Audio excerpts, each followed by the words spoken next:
भगवते वासुदेवाय।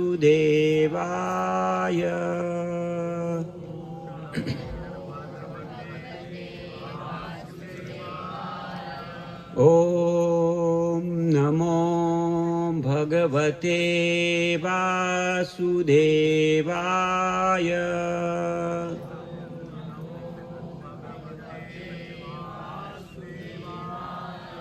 ओम नमो भगवते वासुदेवाय।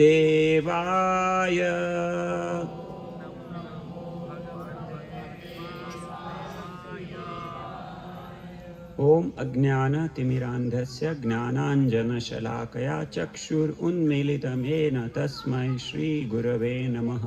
श्रीचैतन्यमनोभीष्टं स्थापितं येन भूतले स्वयं रूप कदा मह्यं ददाति स्वपदान्तिकं।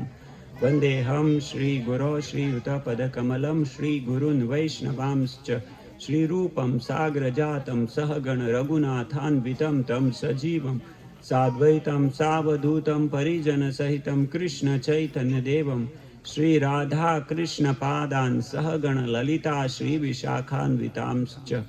नम ओं विष्णुपादाय कृष्णप्रेष्ठाय भूतले श्रीमते भक्तिवेदांत स्वामिनिति नामिने।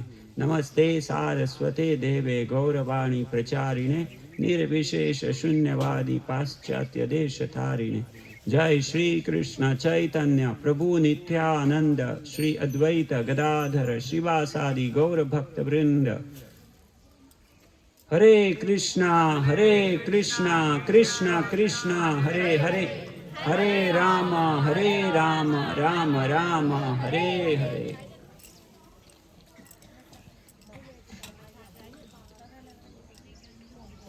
ये सब प्रसाद लिखी चैतन्य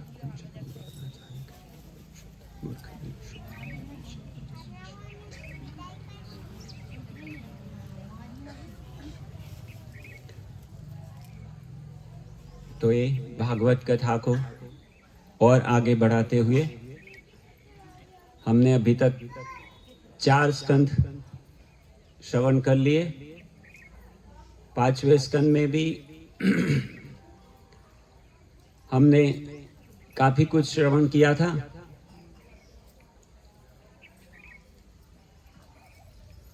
5वें स्कंध में राजा प्रियव्रत की कथा हमने सुनी थी और फिर प्रियव्रत के वंश में राजा ऋषभदेव की कथा सुनी थी और फिर ऋषभदेव के पुत्र हुए थे राजा भरत, जो जीवन के अंत भाग में भगवत प्राप्ति करने के लिए वन में जाते हैं और वन में एक हिरण के बच्चे के प्रति आसक्ति होने के कारण अगले जन्म में उनको हिरण बनना पड़ता है।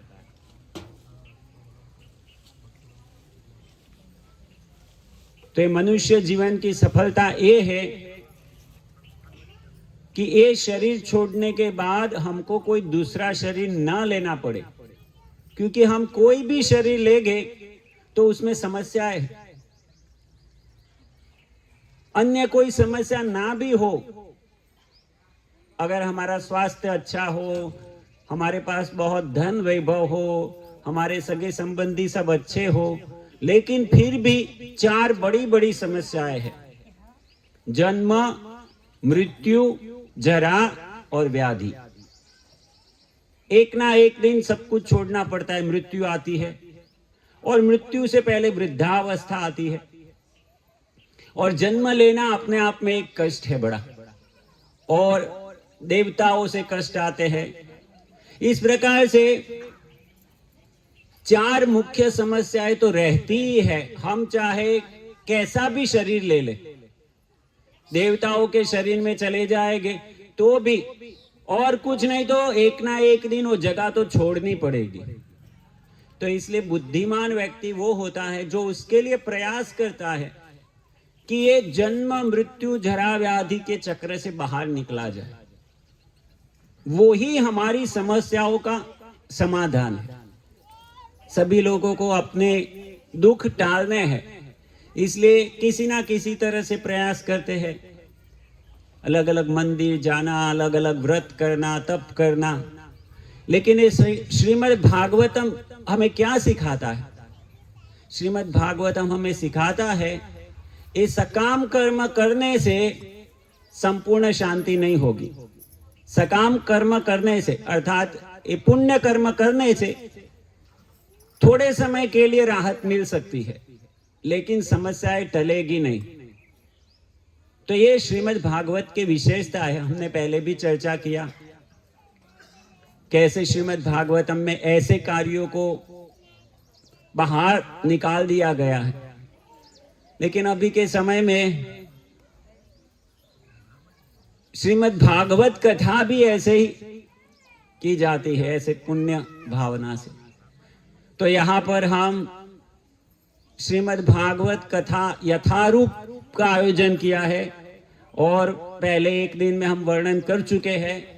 जो नए भक्त आए हैं उनके लिए यहाँ आपको कुछ अलग दिखेगा। तो आप जो भक्त नियमित आ रहे हैं उनसे पूछ सकते हैं। हमने वर्णन किया क्यों ऐसा है, क्योंकि यहाँ का प्रयोजन अलग है, दूसरी कथाओं का प्रयोजन अलग है। यहाँ का प्रयोजन है सबको भक्ति प्राप्त हो। एक कथा के 7 दिन अंतिम नहीं होंगे, एक कथा तो शुरुआत है। हम यहाँ आ रहे हैं आपके जीवन में कृष्ण भक्ति प्रवेश हो, इसलिए तो इसलिए एक कथा का प्रयोजन अलग है। एक कथा भगवान की प्रसन्नता के लिए की जा रही, अन्य कोई उद्देश्य नहीं है इसके पास।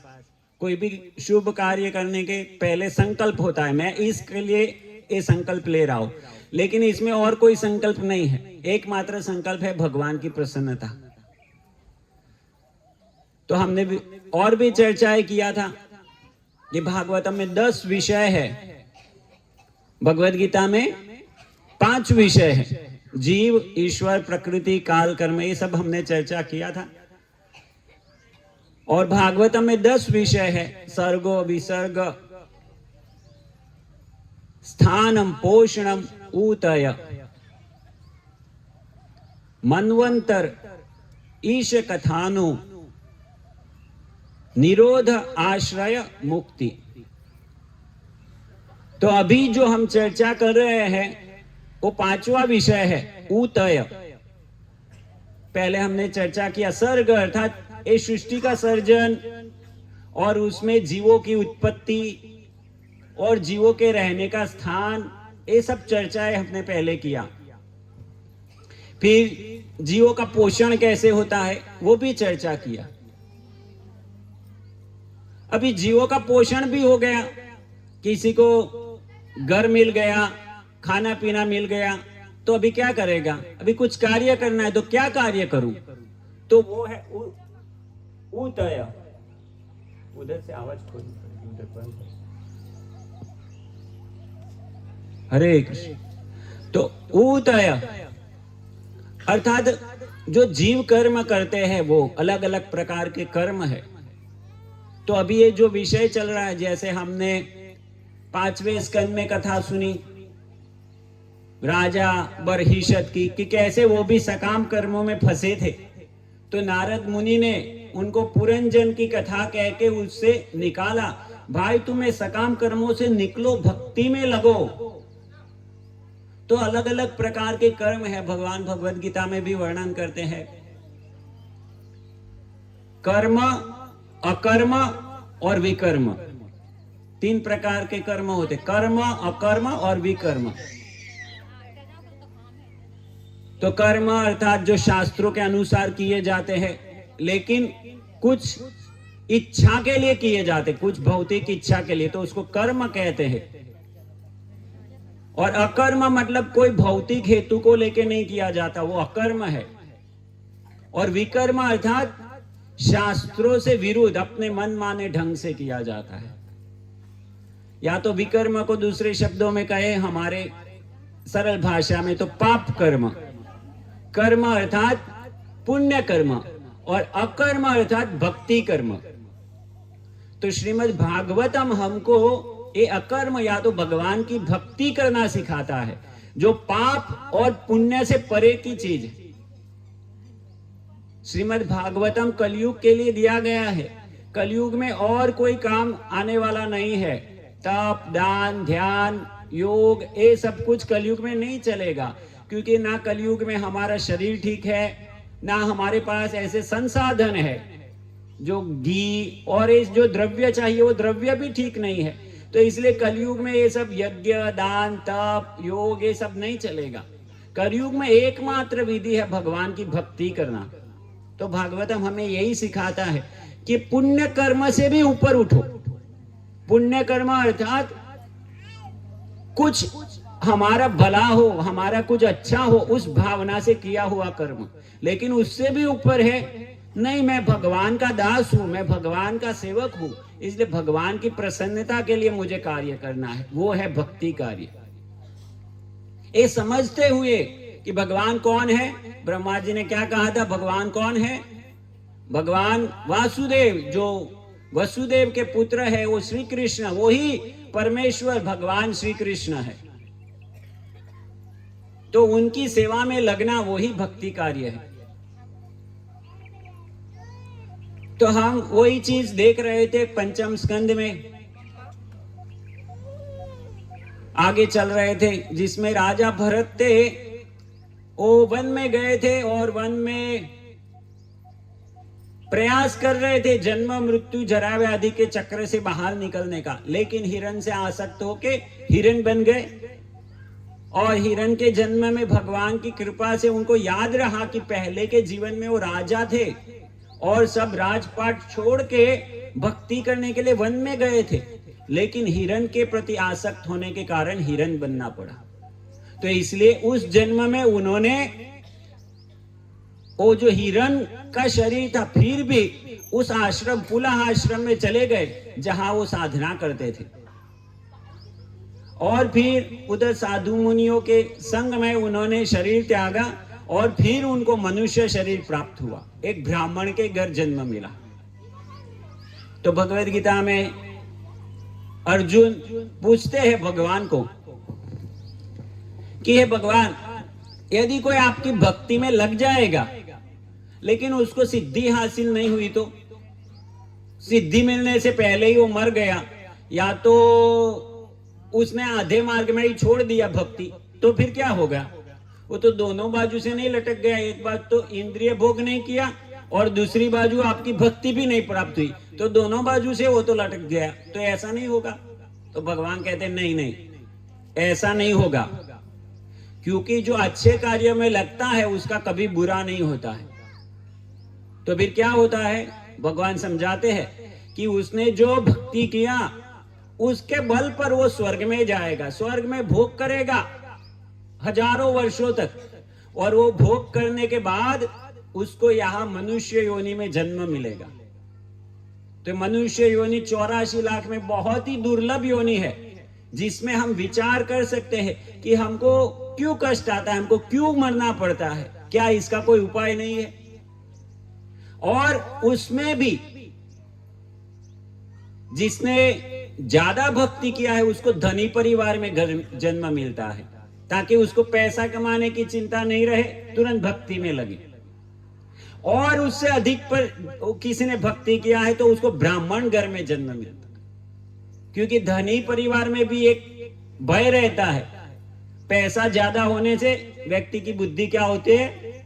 भ्रष्ट हो जाती है। जैसे हम आगे देखेंगे कि कुबेर के पुत्र नल कुबेर और मणिग्रीव कैसे उनकी बुद्धि भ्रष्ट हो गई थी। तो अधिक धन भी अगर भगवान की सेवा में नहीं लगाया जाता तो हमको मद, अभिमान, अहंकार चढ़ा देता है, जिससे हम पाप कार्य में लगते हैं। तो जो ज्यादा प्रगति करता है उनको भगवान ब्राह्मण के घर में जन्म देते हैं। उधर अधिक धन नहीं होता है, लेकिन उनको ज्ञान होता है कि भाई मैं शरीर नहीं हूं, मैं आत्मा हूं, और इसलिए मनुष्य जीवन का लक्ष्य क्या है उनको पता रहता है। और अधिक किसी ने भक्ति किया है तो भगवान उनको वैष्णवों के घर, भक्तों के घर, भगवान कृष्ण के जो भक्त हैं उनके घर में जन्म दे देते हैं, ताकि वो जन्म से भक्ति प्रारंभ कर सके। कोई ब्राह्मण हो सकता है, लेकिन ब्राह्मण होने पर भी भक्त ना हो ऐसा हो सकता है? हमने कथा सुनी थी ना पहले दिन ही, नारद मुनि भगवान के धाम में जा रहे थे और वो ब्राह्मण कैसे ब्राह्मण कार्य कर रहा था, लेकिन भगवान में विश्वास नहीं था। वो एक पुण्य कार्य के जैसे ब्राह्मण कार्य कर रहा था। तो ब्राह्मण से भी ऊपर होता है भगवान कृष्ण का भक्त, जिसको पूर्ण श्रद्धा है, विश्वास है कृष्ण की सेवा में, कृष्ण कार्य में, कृष्ण के रक्षण में। वो और कोई रक्षण के लिए नहीं भागता, वो कृष्ण के पास ही जाता है और अन्य किसी के पास नहीं जाता। तो ऐसे ही ये जो राजा भरत थे, जब हिरण का शरीर त्यागा तो उनको एक ब्राह्मण के घर जन्म मिला। अभी उनके पिताजी ब्राह्मण थे, तो इसलिए चाहते थे कि इसका यज्ञोपवीत संस्कार हो जाए, इसको जो ब्राह्मण के कार्य है वो सिखाए जाए। लेकिन ये राजा, जो पहले राजा भरत थे, तो उनको तो सब याद था कि मैं कैसे फंस गया पहले। तो इसीलिए इस बार वो सावधान हो गए कि किसी के साथ कोई डीलिंग नहीं, कोई व्यवहार नहीं करना है। मैं अगर कुछ भी बोला तो मैं फिर से फंस सकता हूं। इसलिए वो कैसे व्यवहार करने लगे, जैसे एक पागल जैसे। कोई उनको कुछ कार्य करने का बोलता है, वो उल्टा ही करते, ताकि उनको दुनिया में फंसना नहीं पड़े। तो उनके पिताजी उनको यज्ञोपवीत संस्कार कराना चाहते थे, लेकिन देखा कि वो तो योग्य नहीं है। और पिताजी उसके देखभाल करते करते शरीर छोड़ दिया, माताजी शरीर छोड़ दिया। फिर सौतीली माँ थी, सौतीला भाई था, उन्होंने अच्छा व्यवहार किया नहीं। जैसे भौतिक जगत में होता है, सभी संबंध स्वार्थ के होते हैं। तो घर में रखते थे लेकिन ठीक ठाक खाना भी नहीं देते थे, और उनको वन में भेज देते थे, खेत में भेज देते थे कि जाओ तुम धान लगाया, धान का देखभाल करना। वो कुछ बोलते नहीं थे, जैसा व्यवहार करते थे सब सहन कर लेते, जो खाना दिया खा लेते थे, क्योंकि उनको पता है कि ये भौतिक जगत में झगड़ा करने से कोई समाधान आने वाला नहीं है। ये भौतिक जगत में हमको कोई दुखी नहीं कर सकता, कोई सुखी नहीं कर सकता। हमारे भाग्य में जो है वो आएगा।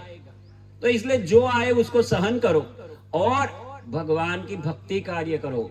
हरे कृष्णा कृष्णा कृष्णा हरे हरे, हरे राम राम राम हरे। तो मनुष्य जीवन का लक्ष्य ये बनाते हैं कि कैसे मैं ये ज्यादा से ज्यादा भगवान का नाम लेता हूं। अंत में क्या साथ में जाएगा? हमारी बैंक में कितना भी बैलेंस पड़ा हो, लेकिन साथ में नहीं जाएगा। हमारे घर में कितना भी अनाज पड़ा हो, साथ में नहीं जाएगा। हमारा कितना बड़ा घर हो, साथ में नहीं जाएगा। हमारे सगे संबंधी साथ में नहीं जाएंगे। साथ में जाएगा तो कितना नाम लिया आपने भगवान का, वो साथ में जाता है, उसका काउंटिंग होता है। ये व्यक्ति कितना नाम लिया। वो कथा आज सुनेंगे हम, अजामिल की कथा, यमराज जो कहते हैं यमदूतों को।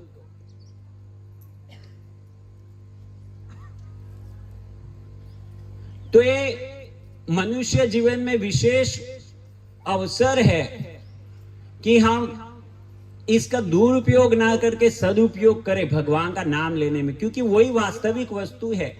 और वो जड़ भरत, जो राजा भरत थे, अभी जड़वत बन गए, किसी का कुछ व्यवहार नहीं करते। उन्होंने निश्चय कर लिया कि मुझे प्रभु का स्मरण करना है, भगवान का नाम का स्मरण करना है हमेशा। तो इसलिए हमेशा वो हरे कृष्ण जपा कर दे, और दुनिया से कोई लेन देन नहीं। तो रात को भी ऐसे खेत में भेज दिया, तो खेत में जाते थे, उधर ऊंचा मचान बनाया हुआ था, उसके ऊपर वो बैठते थे और सुअरों को भगाना वो सब काम करते थे। तो एक दिन ऐसे ही बैठे थे उधर, और उस दिन क्या हुआ, पास में ही कुछ चोर डाकू लोग थे, और वो चोरों का सरदार था। एक सरदार को पुत्र नहीं था, तो सरदार की इच्छा हुई कि मुझे पुत्र चाहिए। तो उसने क्या किया, तो चलो मैं काली देवी की पूजा करता हूं। तो काली देवी की पूजा करने के लिए क्या करना पड़ेगा, जो काली विद्याएं होती है काली विद्या में लोग नर बलि करते हैं, तो उन्होंने भी तैयारी किया, नर बलि करेंगे हम, और एक व्यक्ति को पकड़ के लेके आए जो पशु समान था और उसकी बलि चढ़ाने वाले थे, लेकिन वो भाग गया। कैसे करके तो उधर से भाग गया। सरदार ने उसके व्यक्तियों को भेजा, जाओ इसको ढूंढ के लाओ। वो व्यक्ति सब जगह में गए, चारों बाजू ढूंढा, लेकिन कहीं वो व्यक्ति मिला नहीं।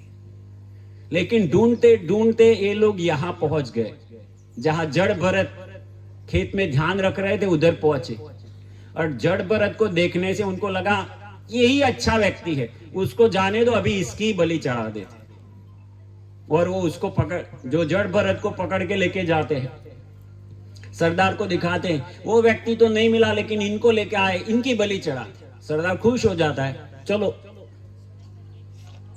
और जैसे ही काली देवी के सामने ले जाते हैं तो काली देवी से सहन नहीं होता, क्योंकि जड़ भरत किनके भक्त थे? भगवान श्री कृष्ण के भक्त थे जड़ भरत। और दुर्गा देवी, काली देवी कौन है? भगवान भगवत गीता में कहते हैं वो मेरी ही शक्ति है, मेरी ही सेविका है। तो दुर्गा देवी के विषय में ब्रह्म संहिता में कहते हैं इच्छानुरूपम अपि यस्य चेष्टते सा। जो भी दुर्गा देवी कार्य करती है भगवान की इच्छा के अनुसार कार्य करती है। तो उनसे सहन नहीं हुआ कि कोई भगवान के भक्त के ऊपर ऐसा अत्याचार किया जा रहा है। जब भी भगवान के कोई भक्त को परेशान करता है, कृष्ण भक्त को कोई परेशान करने की तैयारी करता है, भगवान सहन नहीं करते। आप देखिए शास्त्र में अनेकों उदाहरण है, जहां जहां भक्तों को परेशानी करने की तैयारी किया, उनका सत्यानाश हुआ। पांडवों को परेशान करने वालों का क्या हुआ? सीता मैया को परेशान करने वाले का क्या हुआ? प्रहलाद को परेशान करने वाले का क्या हुआ? तो ऐसे ही एक जड़ भरत थे, उनकी बलि चढ़ाना चाहते थे, तो देवी से सहन नहीं हुआ, काली देवी से। तो काली देवी वो विग्रह में से साक्षात प्रकट हो गए।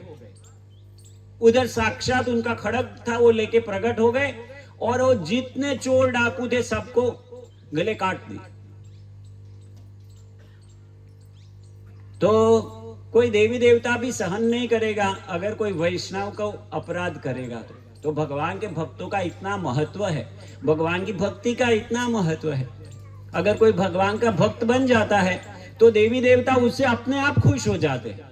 कई बार कुछ भक्त होते हैं, अगर पहले के जीवन में वो देवी देवता के भक्त रहे हैं और अभी पता चला कि अरे वास्तव में तो कृष्ण की भक्ति करनी चाहिए और कृष्ण तो यही चाहते कि उनकी अनन्य भक्ति की जाए, तो उनको डर लगता है कि कहीं मैं देवी की भक्ति नहीं करूंगा तो देवी नाराज तो नहीं हो जाएगी। लेकिन देखिए भागवतम हमको सिखाता है नहीं, कोई देवी देवता नाराज नहीं होते। अगर कोई व्यक्ति भगवान कृष्ण की शरण में जाता है तो उससे देवी देवता नाराज नहीं होते, बल्कि खुश होते हैं और उनको पूरा रक्षण प्रदान करते हैं। तो जड़ भरत की पूरी रक्षा हुई और फिर वो ऐसे ही घूमने लगे, क्योंकि अभी तो अलग जगह में आ गए, स्वतंत्र हो गए, ऐसे ही घूमने लगे और आगे घूम रहे थे। घूमते घूमते क्या हुआ, एक दिन उस प्रांत का जो मुखिया था वो राजा रहुगण, तो रहुगण अपनी पालकी में बैठ के जा रहे थे। तो जब नदी किनारे पहुंचे तो अभी उनको एक और पालकी ढोने वाला चाहिए था, लेकिन आसपास में कोई दिख नहीं रहा था। उतने में उनका ध्यान पड़ा ये जड़ भरत जो उधर घूम रहे थे उनके ऊपर, तो उनको पकड़ के लेके आ गए और उनको लगा दिया पालकी ढोने के लिए। अभी वो तो भगवान के महान भक्त है, उनका ये कार्य नहीं है, फिर भी उनको यहां लगा दिया। तो क्या हुआ, वो पालकी ढोके ढोके जा रहे हैं, वो बाकी लोग अच्छे से चल रहे हैं और ये जो जड़ भरत है वो देख के चलते हैं कि मेरे पांव से कहीं चींटियां ना मर जाए। जो भगवान का भक्त होता है बिना कारण के चींटी को भी नहीं मारता। मुर्गी को मारने की बात कहां या बकरे की मारने की बात कहां आएगी, वो बिना कारण के चींटी को भी नहीं मारता भगवान का भक्त। तो भगवान का भक्त दूसरे जीवों के प्रति इतना ध्यान रखता है वो कभी कोई हिंसा नहीं करता। इसलिए ये हिंसा करने से हमारे हृदय में जो दया होती है, दया का नाश हो जाता है। लेकिन भगवान के भक्त का हृदय दया से भरा हुआ होता है, इसलिए वो एक चींटी को भी नहीं मार सकता। तो जड़ भरत ऐसे चल रहे थे, कहीं चींटियां ना आ जाए, तो ऐसे आगे पीछे, तो पालकी थी ऐसे ऐसे डुलती थी। तो अंदर से राजा रहुगण बोलता है, क्या हो रहा है, क्यों ठीक से नहीं चल रही पालकी? तो सर्वेंट बोल रहा है, उसके जो सेवक थे बोले, हम तो ठीक से चल रहे हैं, लेकिन ये नया आदमी आया है वो ठीक नहीं चल रहा है। तो राजा रहुगण उसको टॉन्ट मारते हैं, अरे तू पालकी ढोके ढोके बहुत थक गया है क्या तुम्हारा शरीर दुबला पतला हो गया है क्या? ऐसे करके टॉन्ट मारते हैं। फिर भी जड़ भरत तो कोई जवाब नहीं देते, क्योंकि जवाब दिए तो फिर से फंस जाएगी भौतिक जगत में। कोई कुछ भी बोले, कुछ बोलना नहीं है। अब शब्द बोला, सहन करो भाई, हमारा ही कर्म फल है, ऐसे करके सहन करो। कुछ रिएक्शन नहीं दिया। तो राजा गुस्से हो गया और बोलने लगा, रे तुमको बोल रहा हूं, समझ में आ रहा है कि नहीं? तो फिर जड़ भरत महाराज जो बात बोलते हैं, जबरदस्त बात थी। बोले, राजा मुझे सब समझ में आता है, आप जो बोल रहे हैं सब सही बोल रहे हैं, आपके वाक्य गलत नहीं है। आप बोल रहे हैं कि मैं पालकी ढो रहा हूं कि नहीं, तो मैं नहीं ढो रहा, ये शरीर ढो रहा है पालकी को, ये शरीर उठा के जा रहा है। मैं तो आत्मा हूं, मुझे शरीर से क्या लेना देना। आपने कहा मैं मोटा हूं कि पतला हूं, ना मैं मोटा हूं ना पतला हूं। आत्मा को, आत्मा का क्या कहेंगे? आत्मा मोटी होती है पतली होती है, ऐसा कुछ कह सकते? तो कहे ये शरीर मोटा है या पतला है। तो ऐसे सब आत्मज्ञान की बातें करते हैं। तो राजा रहुगण का दिमाग ऐसे खुल जाता है कि ये कोई सामान्य व्यक्ति नहीं है, ये तो बड़ा ही ज्ञानी व्यक्ति है, मैंने अपराध कर दिया। तो राजा उतरता है पालकी से और प्रणाम करता है उनको, बताता है, बताइए आप कौन है। और फिर लंबी चर्चा चलती है 3 अध्यायों में, और उसमें उनके जितने संशय थे राजा के, सब संशय उनको बताते हैं, और जड़ भरत उनके सब के जवाब देते हैं, उनको भगवान की भक्ति का महत्व समझाते। फिर ये भी बताते कि भगवान की भक्ति कैसे प्राप्त होती है। भगवान की भक्ति आसान नहीं है, दूसरी सब चीजें हैं हम हमारे बल पर प्राप्त कर सकते हैं। हम मेहनत करके स्वर्ग में जा सकते हैं, मेहनत करके हम करोड़पति बन सकते हैं, मेहनत करके हम कुछ भी बन सकते हैं, लेकिन मेहनत करने से भक्ति नहीं प्राप्त होती। हरे कृष्णा। तो हम बार बार बताते हैं कि कथा के समय में बिल्कुल भी बात नहीं करना है। तो भागवत का मर्म समझना है, उसको ग्रहण करना है, जीवन में उतारना है। तो उसके लिए कथा बहुत ध्यान पूर्वक गंभीरता से सुननी होगी, जैसे परीक्षित महाराज ने सुनी थी, है ना। प्रभु जी ने बताया, परीक्षित महाराज ने सुनी कथा। तो भगवान का दर्शन कैसे होता है, भगवान को कैसे देखते हैं? भगवान को देखते हैं कानों से। अभी तक किसी ने पता नहीं आपको बताया कि नहीं, लेकिन भगवान को देखते हैं कानों से, देखते हैं भगवान को। ये शास्त्र की वाणी है, श्रीमद् भागवतम की वाणी है। भगवान को हम इन आंखों से नहीं देख सकते, क्योंकि भगवान आध्यात्मिक है, दिव्य है, और हमारे चक्षु भौतिक हैं। तो इसलिए भगवान की कथा सुनेंगे, वो कथा हृदय में बैठेगी, ध्यान पूर्वक सुनेंगे तो हृदय में बैठेगी, और तब भगवान का दर्शन, भगवान अपने इच्छा से, जब कोई गंभीरता से श्रवण करता है तो प्रकट होता है वो दिव्य ज्ञान, और भगवान दर्शन देते हैं, स्फुरित होते हैं हृदय में। तो उस प्रकार से भगवान का दर्शन किया जाता है। तो बार बार आपसे निवेदन कर रहे हैं, कृपया बहुत बहुत ध्यान पूर्वक सुनिए। श्रीमद् भागवतम कथा है, और इसमें बीच में बात करना या मोबाइल में बात करना या अन्यों को उससे हमारे आजू बाजू डिस्टर्ब हो, तो इसका ध्यान रखिए। जिनके पास भी बच्चे हैं वो बच्चों का भी ध्यान रखिए कि वे थोड़ा कथा श्रवण में कोई व्यवधान ना करें, और जिनके पास भी मोबाइल है वे उसे साइलेंट कर लें या फिर स्विच ऑफ कर लें। केवल 1-1.5 घंटे की तो कथा होती है, 1-1.5 घंटा हमारा जीवन का हम भगवान को दे दें 100%, बिल्कुल इतना तो हम सब कर सकते हैं। हरे कृष्ण। ध्यान पूर्वक सुनिए। प्रभु कड़ी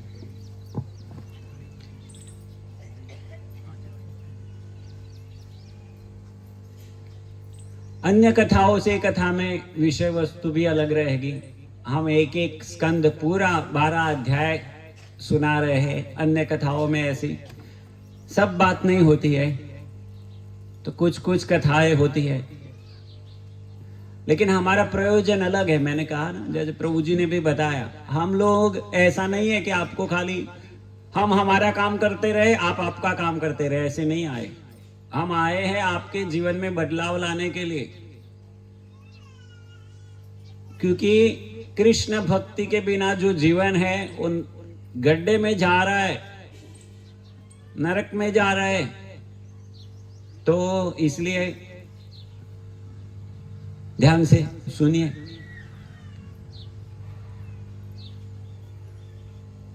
तो जो राजा भरत, जड़ भरत थे, जड़ भरत ने महाराज रहुगण को बताया कि कृष्ण भक्ति कैसे प्राप्त होती है। कृष्ण भक्ति अपने कोई उपायों से प्राप्त नहीं होती है। बाकी सब चीजें अपने उपाय से हम ले सकते हैं, लेकिन कृष्ण भक्ति कृष्ण भक्त की कृपा से ही प्राप्त हो सकती है। जो भगवान का भक्त है वो अगर इच्छा करता है कि इस व्यक्ति को भक्ति प्राप्त हो, तो भगवान आशीर्वाद देते, ठीक है इसको भक्ति प्राप्त हो। तो उधर जड़ भरत राजा रहुगण को कहते हैं कि तुम भगवान के जो महान भक्त है, महत्पाद रजोभिषेकम, जो भगवान के महान महान भक्त है, उनका पाद रजोभिषेक, उनका जो चरणामृत है, उनका जो पाद प्रक्षालन हुआ जल है, उसको छिड़को, उससे अपना स्नान करो, तभी जाके तुमको कृष्ण भक्ति प्राप्त होगी। तो इसलिए हम देखते, पहले तो ऐसा होता था, अभी तो धीरे धीरे वो सब लुप्त हो रहा है। पाद प्रक्षालन गुरु का, अभी तो गुरु, पहले गुरु हुआ करते थे गांव में, एक एक गांव में, और सब लोग उनके अर्चना सेवा करते थे, और वो पाद प्रक्षालन अपने सिर पे छिड़कते थे। और इसका दूसरा अर्थ क्या है कि जो भगवान के भक्त हैं उनकी शरण में जाओ, और वो जो उपदेश देते हैं वो उपदेशों का पालन करो। पाद रजोभिषेकम, उनका चरण कमल अपने सिर पे धरो, अर्थात उनके उपदेशों को तुम शिरोधार्य करो। तो राजा रहुगण को इस प्रकार कहने से राजा रहुगण उनकी आज्ञा का पालन करते हैं। उनको और भी डिटेल बताया कि कैसे भगवत प्राप्ति होगी, और राजा रहुगण आगे जाके उस प्रकार से पालन करके वो भी भगवत प्राप्ति किया। जड़ भरत महाराज भी आगे जाके भगवत प्राप्ति के मार्ग में आगे बढ़े, और वो उनके पूर्व के जीवन में जब राजा भरत थे, तो आगे जाते उनका वर्णन आता है कि उनके वंशज कौन हुए। और फिर जो उनके दादाजी, परदादाजी राजा प्रियव्रत थे, और राजा प्रियव्रत ने कैसे ये भूमंडल जहां हम रह रहे हैं उसको अलग अलग भागों में बांट के अलग अलग पुत्रों को अलग अलग भाग दे दिया। जैसे गांव में होता है, एक पिता होता है, अपनी संपत्ति कैसे बांटता है ऐसे। और उसके बाद में पूरी सृष्टि का वर्णन आता है, सृष्टि कैसे बनी हुई है। तो हम जहां रह रहे हैं वो भूलोक है, यहां मनुष्य रहते हैं, और ऐसे 14 लोक है, 7 ऊपर, और हम जहां रह रहे उसके नीचे 6। ऊपर है भू भुव स्व, स्व अर्थात स्वर्ग लोक, और उसके ऊपर 4 लोक है, जन तप मह सत्य लोक। स्वर्ग लोक में देवता रहते हैं, लेकिन ये सभी लोग ये भौतिक ब्रह्मांड के अंदर है। तो देवता भी ये ब्रह्मांड के अंदर है, और ये ब्रह्मांड का जब नाश होता है देवताओं का भी नाश होता है। और वो देवता भी ये भूमंडल में जो रहने वाले मनुष्य है उनकी स्थिति देख के भगवान को प्रार्थना करते हैं कि हमको कब ऐसा जन्म मिलेगा। हम यहाँ पृथ्वी पर है और पृथ्वी पर पुण्य कर्म करके हम सोचते हैं हम स्वर्ग चले जाए। लिखते हैं ना स्वर्गवास हो गया, तो हमारी इच्छा रहती कि मुझे स्वर्ग में वास मिले। लेकिन स्वर्ग में वास करने वाले क्या कहते हैं, हमें भारत भूमि में वास मिले। और भारत भूमि में वास करने वाले सोचते स्वर्ग भी अभी तो ज्यादा नहीं सोचते। कहाँ वास चाहिए भारत भूमि वालों को? लंदन में वास चाहिए, नहीं तो अमेरिका में वास चाहिए। तो भगवान ये भारत भूमि इतनी पवित्र भूमि है जहां हमेशा कोई ना कोई धार्मिक कार्य चलता रहता है। कोई ऐसी जगह में जाएगा पवित्र नदी या तो पवित्र मंदिर में, जैसे कल शिवरात्रि थी, शिवरात्रि के दिन शिव जी की पूजा करेंगे, शिव जी मुझे अमेरिका वास दे दीजिए। तो शिव जी कहेंगे तथास्तु, जाओ अमेरिका। तो आप अमेरिका चले जाएंगे। फिर अमेरिका जाने के बाद क्या होगा? शरीर छोड़ने के बाद फिर कहां वास होगा? नरकवास होगा।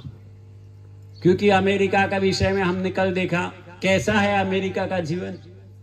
पाप भूमि है वो, वहां पाप के सिवाय कुछ नहीं होता। तो जो भी ये पवित्र पुण्य भूमि को छोड़ के बाहर जाता है वो सब पाप कर रहे हैं, और पाप करके कहाँ होगा? नरकवास होगा। और फिर नरकवास करके आओगे, फिर पुण्य करोगे, ऊपर जाओगे, नीचे ऊपर नीचे ऊपर नीचे घूमते रहो। तो वो पूरा वर्णन चलता है 14 लोगों का कि ये ब्रह्मांड में कैसे 14 लोग हैं। और वो वर्णन क्यों कर रहे हैं? वो बताने के लिए कह रहे हैं कि ये जम्बूद्वीप और उसमें भी भारत खंड और उसमें भी ये हम जहां रह रहे हैं वो जगह कितनी पवित्र है। और उधर के लोग खाली श्रवण कीर्तन करके भगवान के नामों का उच्चारण करके हरे कृष्णा कृष्णा कृष्णा हरे हरे, हरे राम राम राम हरे हरे, ऐसे पवित्र नामों का उच्चारण करके भगवान के धाम में चले जाते हैं। तो इसका महत्व पूरा बहुत विशाल कई अध्यायों में चला। और फिर आगे वर्णन नीचे का लोगों का करते हैं। नीचे कौन कौन है? जो नारकीय ग्रह है, तो तल अतल वितल सुतल, जहां असूल लोग रहते हैं, जहां सूर्य का प्रकाश कभी नहीं जाता। भौतिक धरातल पर भी ऐसा एक नरक है। ये जो पाश्चात्य देश है, कई देश है जहां सूर्य हमेशा प्रकाशित नहीं रहता, वो भी ऐसे ही नारकीय ग्रह है। और विशेष करके नीचे जाते जाते पाताल लोक का वर्णन करते हैं। और पाताल लोक के नीचे भगवान अनंत शेष है, जो ये पृथ्वी को उठाए हुए है, उनके सिर के ऊपर अनंत शेष अपने सिर पे ये सब कुछ उठा के रखा है। और फिर उधर वर्णन आता है फिर से कि वो अनंत शेष क्या कर रहे हैं। अनंत शेष के 1000 मुख है, और वो हजारों मुख से भगवान के गुणगान गाए जा रहे भगवान, और कोई गुणगान रिपीट नहीं करते, और गाए जा रहे, और गाए जा रहे।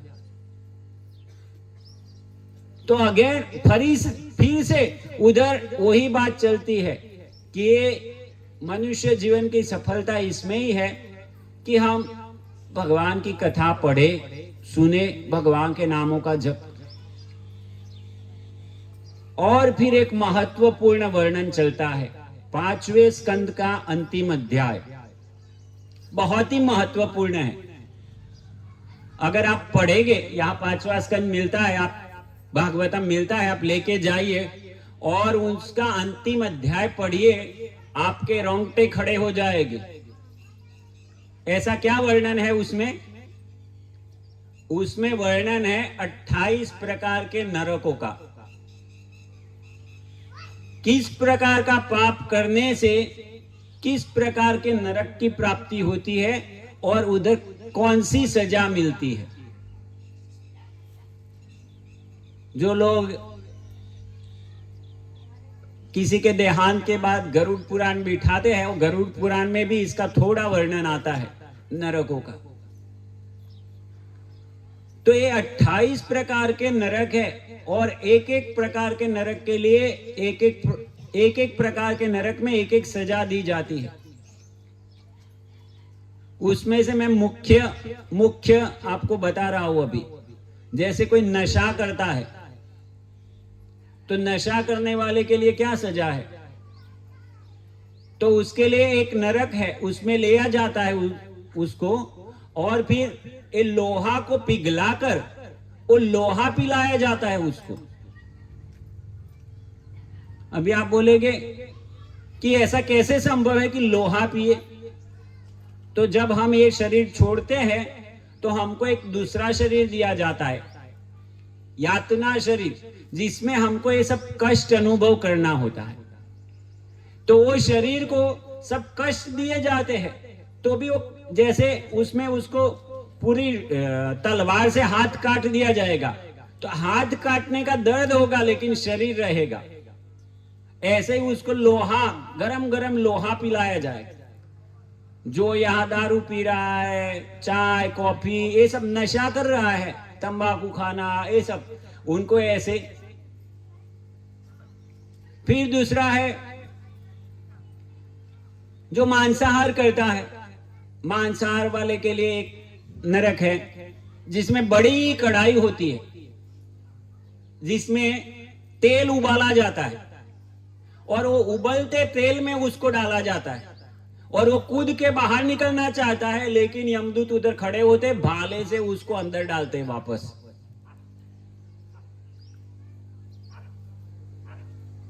तो मांसाहार, नशा, व्यभिचार, जो व्यभिचार करता है उसके लिए कौन सा नरक है? रौरव नरक में उसको लिया जाता है, जहां ऐसे जैसे कोई यहाँ पुरुष है, पुरुष व्यभिचार करता है तो उसके लिए जब वो उधर जाता है तो एक स्त्री का पुतला होता है, वो पुतला लोहे का बना होता है और उसको गर्म करके एकदम लाल चोर कर दिया जाता है और फिर उसको बोला जाता है अभी तुम इस स्त्री के साथ संग करो। और जब वो करता है तो उसका शरीर पूरा जल जाता है, सब चमड़ी। वो नहीं करना चाहता, पीछे से यमदूत उसको चापका मारते, नहीं तुमको ये करना पड़ेगा। तो अभी आपको लगेगा अरे ऐसे कितने 28 नरक है, एक एक पाप के लिए एक एक नरक है। कुंभी पाक नरक, अंधता मिश्र नरक, तामिश्र नरक, रौरव नरक, ऐसे अलग अलग 28 नरक है। अभी आप इसमें विश्वास करें कि ना करें, ये तो मृत्यु के बाद ही पता चलेगा कि हमारे साथ क्या होगा। लेकिन विश्वास करने के लिए मैं आपको एक हिंट दे सकता हूं कि इसमें क्यों विश्वास करना चाहिए। जो भी शास्त्र में बताया गया है अभी हमको नहीं दिखता है, लेकिन वो सही क्यों होगा? कोई कहेगा भाई नरक किसने देखा? कहते हैं ना ऐसे, जो दारू पीने वाला है होता है उसको दारू का इतना नशा होता है कि हम बोलते हैं अरे तुमको नरक जाना पड़ेगा। वो बोलता है किसने देखा नरक? ऐसा ही बोलते। तो हम उसको नरक दिखा सकते हैं, जैसे प्रभु जी ने बोला ना, ऐसे दिखा सकते हैं, आंखों से नहीं लेकिन कान से दिखा सकते हैं। कैसे? तो शास्त्र की वाणी है, कभी गलत नहीं हो सकती। शास्त्रों में वर्णन है, भविष्यवाणियां हुई है कि कलयुग आएगा, कलयुग में इस प्रकार के लोग होंगे, और अभी हम देख रहे हैं कि वो भविष्यवाणियां सही हो रही। 5000 वर्ष पहले बता दिया गया था सम्राट अशोक होगा, चंद्रगुप्त मौर्य होगा, और वो सब कुछ हुआ है। शास्त्रों में पहले से वर्णन है कि ये वनस्पति है, वो भी एक जीव है, लेकिन वैज्ञानिक नहीं मानते थे कि ये वनस्पति जीव है। तो बाद में जाके एक वैज्ञानिक ने साबित किया कि नहीं भाई, वनस्पति में भी जीवन है। और ऐसे बहुत सारी बातें हैं, जैसे अग्नि में भी जीव होते हैं। अभी आपको लगता है अग्नि में कोई जीव होगा? आपको लगेगा अग्नि में सब कुछ भस्म हो जाता है, लेकिन शास्त्र कहता है नहीं, अग्नि में भी जीव है। तो अभी वैज्ञानिकों ने ढूंढ निकाला भाई नहीं, अग्नि में भी कोई कोई जीव होते, प्लाज्मा, ऐसे करके उन्होंने कुछ ढूंढ निकाला। तो आधुनिक विज्ञान है अभी धीरे धीरे देख रहा है कि जो शास्त्रों में लिखा है वो सब सही निकल रहा है। तो शास्त्रों की वाणी कभी गलत नहीं होती। और हमारे भगवत गीता के ऊपर प्राथमिक कोर्स होते हैं, आप आ सकते हैं, उसमें और विस्तार से आप समझ सकते हैं कि कैसे शास्त्रों की वाणी गलत नहीं हो सकती। तो ये नरक है, उसको अनदेखा नहीं करना चाहिए। अगर हम गलत कार्य कर रहे हैं, भुगतना पड़ेगा। उसकी एक असर तो इसी जीवन में भुगतनी पड़ती है। जैसे कोई नशा करता है तो उसको कैंसर हो जाता है। कैंसर तो बहुत दूर की बात है, उसके पहले दूसरा कितना सब कुछ होता है। एक तो जैसे ही वो शराब पीना चालू करता है, उसके जो भी समाज में उसकी इज्जत होती है वो नष्ट हो जाती है। वो शराबी बन गया, फिर कोई उसकी वैल्यू नहीं करता। उसकी जो फैमिली है, कौटुंबिक जीवन, उसमें झगड़े चालू हो जाते। शराब के लिए पैसे चाहिए, आर्थिक समस्या चालू हो जाती। सभी प्रकार से वो नुकसान नुकसान नुकसान में ही जाते। लेकिन इसकी आदत को छोड़ना आसान नहीं है, इसकी आदत लगाना भी आसान नहीं है। इसकी आदत कैसे लगती है? कोई सिगरेट पी रहा है, कोई दारू पी रहा है, उसकी आदत कैसे लगती है? क्या उसको इच्छा हो जाती है आज मैं जाता हूं एक बोतल खरीद करके लेके आता हूं, आज से मैं दारू पीना शुरू करता हूं? ऐसा होता है? ऐसा नहीं होता है। आप देखना, जो भी दारू पीने वाला होगा या सिगरेट पीने वाला होगा, उसके जीवन में जब पहली बार उसने दारू पिया होगा, नहीं तो सिगरेट पिया होगा, वो अपने पैसे से कभी नहीं पीता, उसको दूसरा पिलाता है, लो मैं तुमको देता हूं, तू पी। तो ऐसे आदत ऐसे शुरू होती है। हम जैसी सोबत रखते हैं, हम जैसा संग करते हैं, उसका रंग चढ़ जाता है हम। तो हमारा मित्र ऐसा है कि जो दारू पीने वाला है, शराब पीने वाला है, या तो सिगरेट पीने वाला है, तो हमको बोलता है ले तू भी पी, और वो पैसा देता है। और हम वो पहली बार पीता है जब सिगरेट या दारू, तो क्या होता है? जैसे हम कोई गुलाब जामुन दे किसी को, कैसा लगता है? गुलाब जामुन खाएगा तो मुंह अच्छा हो जाएगा ना, खुश हो जाएगा, हृदय में संतुष्टि होगी ना। सिगरेट पीने से क्या होता है? ठंडक लगती है हृदय में सिगरेट पीने से।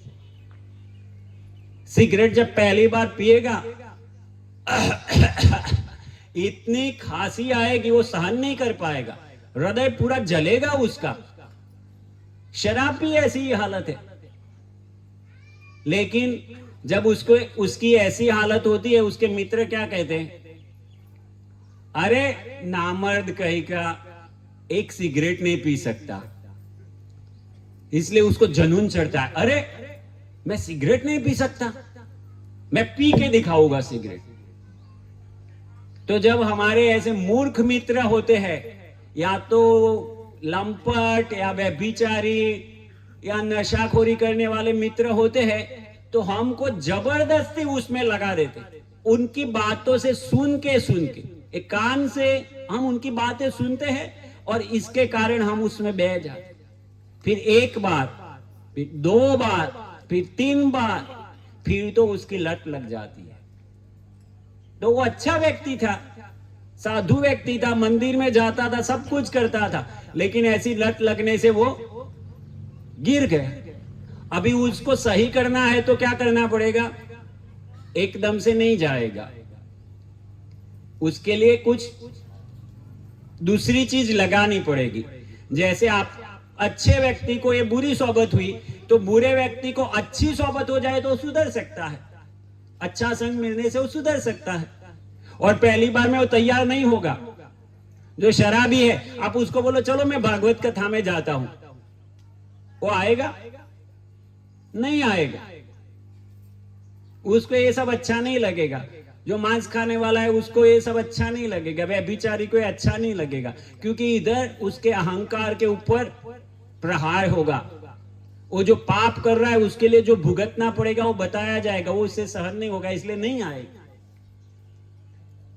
लेकिन अगर उसका कोई सगा संबंधी या उसका मित्र ऐसी कथा आयोजन करता है और उसमें जबरदस्ती उसको बुलाता है, और वो ना इच्छा होने पर भी, जैसे इच्छा नहीं थी फिर भी सिगरेट पिया, इच्छा नहीं थी फिर भी दारू पिया, ऐसे इच्छा नहीं होने पर भी ऐसी कथा में जाता है, तो उसका फल होता है कि धीरे धीरे धीरे धीरे उससे निकल जाएगा। तो ये भक्त लोग नर्मदापुरम से यहाँ क्यों आते हैं, इतनी मेहनत क्यों कर रहे हैं? ये जो मैं कह रहा था कि अन्य कथाओं में और इसमें अंतर क्या है, तो अन्य कथाओं का ये प्रयोजन नहीं होता है कि हमको ऐसे लोगों को सुधारना है, उनको भगवान का भक्त बनाना है, वो प्रयोजन नहीं होता है। लेकिन ये भक्त लोग यहाँ क्यों आ रहे हैं? लोगों के जीवन में क्रांति लाने के लिए, जो उनको नरक में लेके जा रहा है उधर से उबारने के लिए, उनको भगवान के भक्त बनाने के लिए यहाँ, तो उनको अच्छा संग देने के लिए आ रहे हैं। एक बार ये टेस्ट दिया, फिर दूसरी बार दिया, फिर तीसरी बार दिया, तो धीरे धीरे धीरे जैसे बुरी आदत पड़ी थी वो बुरी आदत से अच्छी आदत हो जाएगी उसकी। ये आदत हम बनाते हैं। हम क्या करते हैं? हम आदत बनाते हैं, और फिर आदत क्या करती है? हमको बनाती है।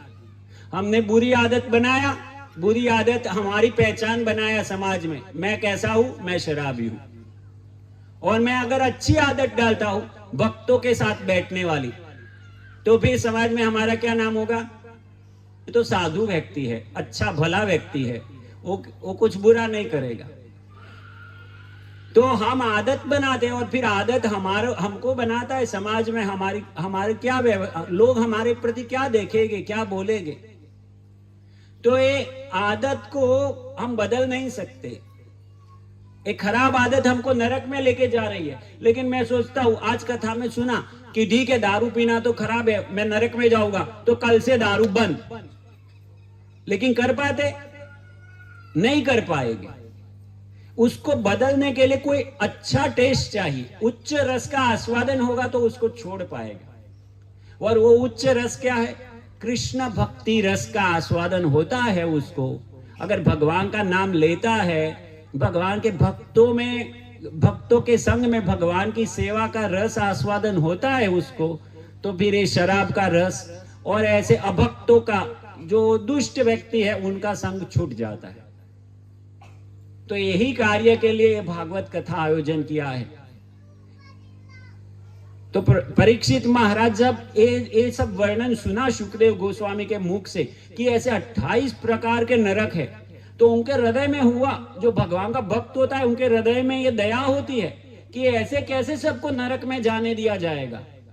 तो उन्होंने बोला कि अभी सभी लोग तो ऐसे ही पाप कार्य कर रहे हैं, 28 प्रकार में से हम कोई ना कोई पाप कार्य तो हर दिन करते होंगे, कम से कम एक पाप कार्य तो हर दिन करते ही होंगे, तो हमारे लिए नरक सुनिश्चित है। तो परीक्षित महाराज बोले, अरे ऐसे तो सब नरक में जाएंगे, तो फिर उनका उद्धार का क्या? तो सुखदेव गोस्वामी क्या कहते हैं? जो हम सामान्यतया जो कार्य करते हैं वही हमारे से कोई पाप हो गया तो फिर क्या करते हैं? प्रायश्चित करते हैं। तो दारू पियो और फिर कुंभ मेला में जाके स्नान करके आ जाओ, या तो गंगा में स्नान करके आ जाओ, या नर्मदा में स्नान करके आ जाओ, तो धुल गया सब। पाप करो, पाप को धो, पाप करो, पाप को धो। तो सुखदेव गोस्वामी ये उपाय दिया। सुखदेव गोस्वामी परीक्षा कर रहे थे परीक्षित महाराज की। तो जब परीक्षित महाराज ने कहा, अरे पापों से बचेंगे कैसे? तो उन्होंने बोला, ऐसे पुण्य कर दो, ब्राह्मणों को खिला दो, गायों की सेवा कर दो, नदी में स्नान कर लो, कोई तीर्थ यात्रा करके आ जाओ, तो बस तुम्हारा हो गया काम, फिर तुमको क्या टेंशन है।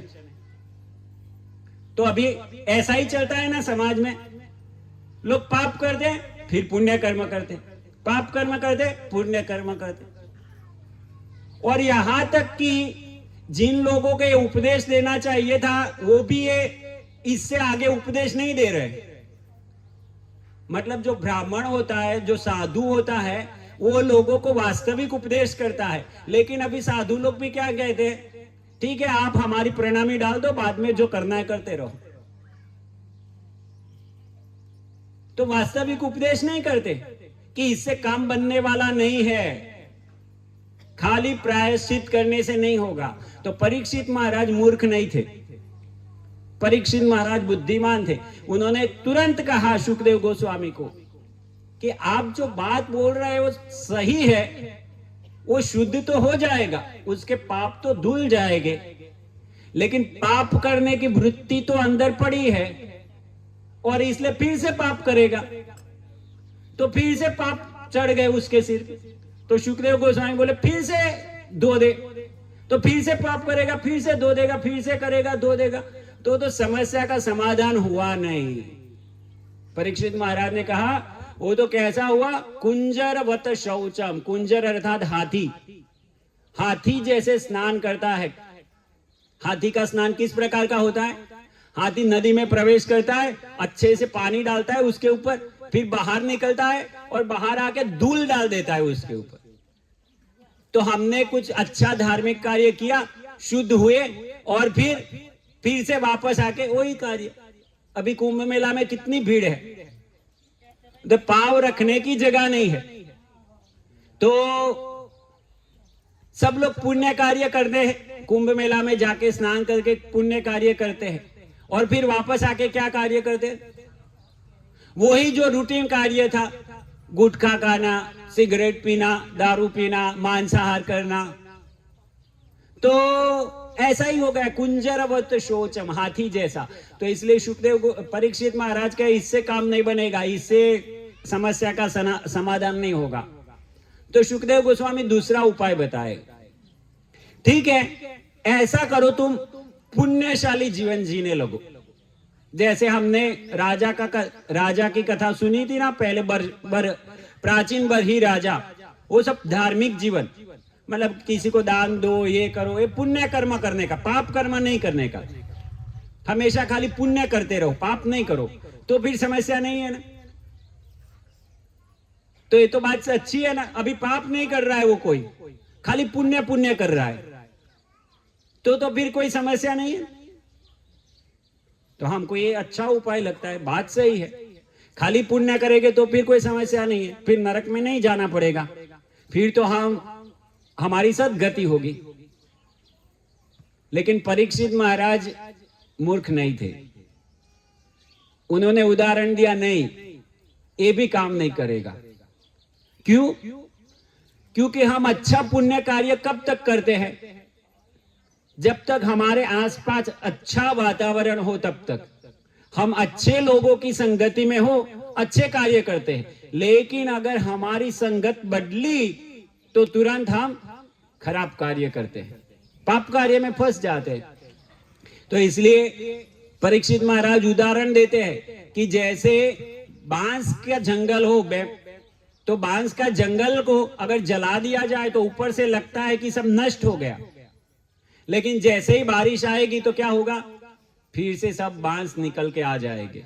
तो ऐसे ही हम बाहर से अच्छा जीवन जी सकते हैं, लेकिन जैसे ही बुरी सोबत का संग हो गया तो हम पलट जाएंगे। और बहुत सारे ऐसे होते हैं, धार्मिक व्यक्ति होते हैं, लेकिन कई उनकी ट्रांसफर हुई, यहाँ से ट्रांसफर हो गई तमिलनाडु में, या तो यहाँ से ट्रांसफर हो गई कोई ऐसी जगह में जहां मावाली लोगों का संग हो गया, तो फिर खराब सोबत चढ़ जाती है। जैसे यहाँ से अमेरिका चले गए, तो अमेरिका जाके क्या करेगा, वो सब पाप कार्य करेगा, क्योंकि उधर खुले आम सब रास्ते में उपलब्ध है।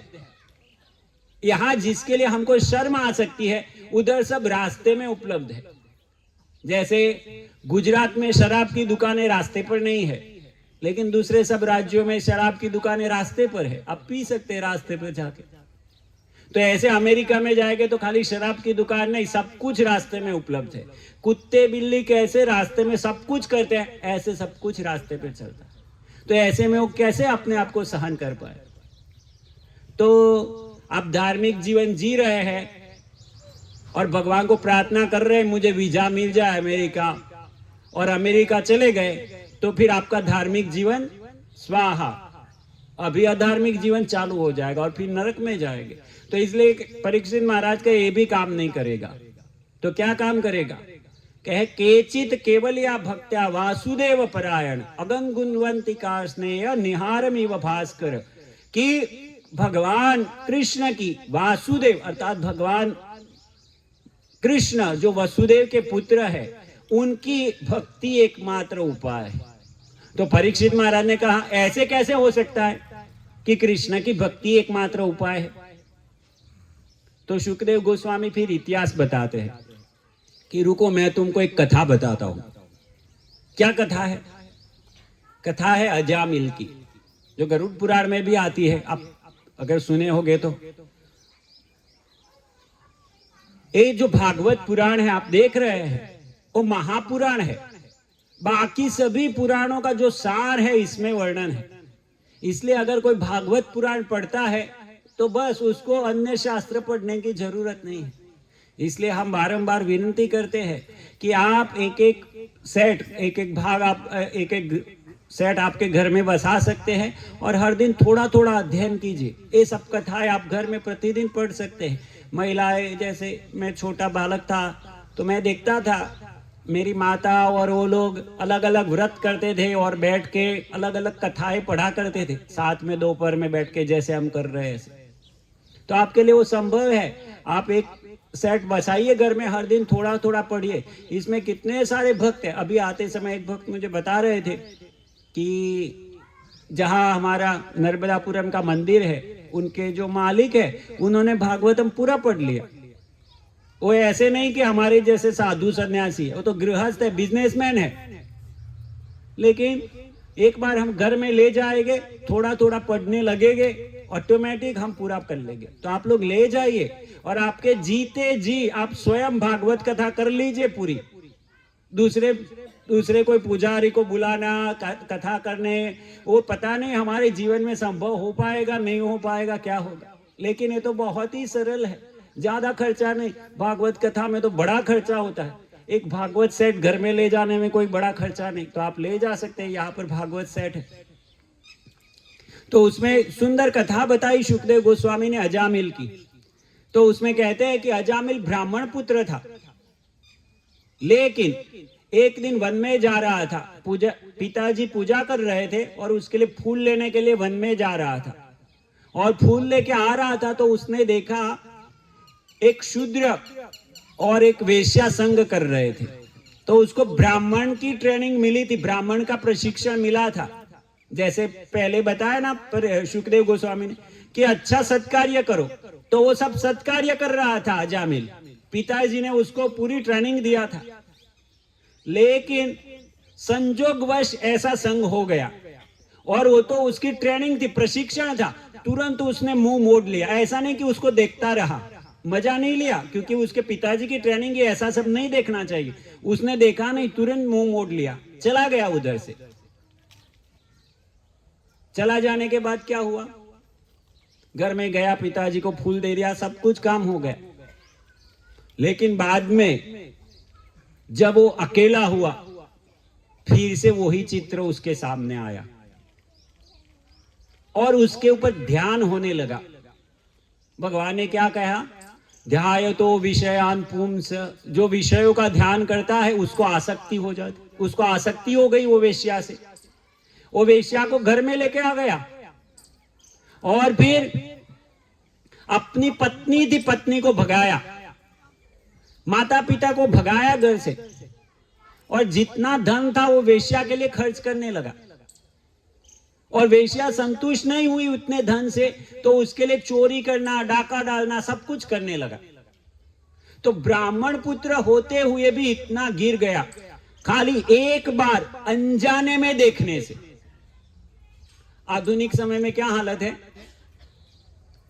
लोग जानबूझकर स्मार्टफोन में और अन्यत्र सभी जगह में यही कार्य करते। टीवी में क्या आता है? टीवी में यही तो आता है, शूद्र और वेश्या है, वो ये सब तो नाच चलता है और उसको बहुत उत्साह से लोग देखते हैं। उसके लिए स्मार्टफोन में रिचार्ज कराते रहते हैं हर दिन। पहले तो स्मार्टफोन खरीदते हैं जो ये भागवतम के पे जितनी प्राइस है उससे डबल नहीं तो 3 गुना प्राइस का है, और उसमें रिचार्ज कराते हैं ऊपर से। किस लिए रिचार्ज कराते हैं? नरक जाने का रास्ता तैयार करने के लिए। तो अगर एक बार देखने से अजामिल का इतना पतन हो गया, अगर बार बार कोई देखेगा तो उसका कितना पतन होगा। अभी अजामिल का इतना पतन तो हो गया, और आगे क्या हुआ फिर?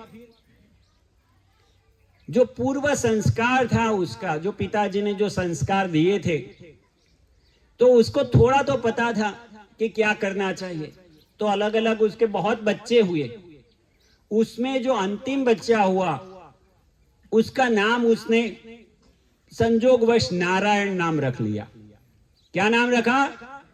नारायण। और फिर हमेशा प्रेमवश बुलाता था, नारायण आजा खाना खा ले, नारायण चल सो जाते, नारायण चल खेलने जाते, नारायण चल खेत में जाते।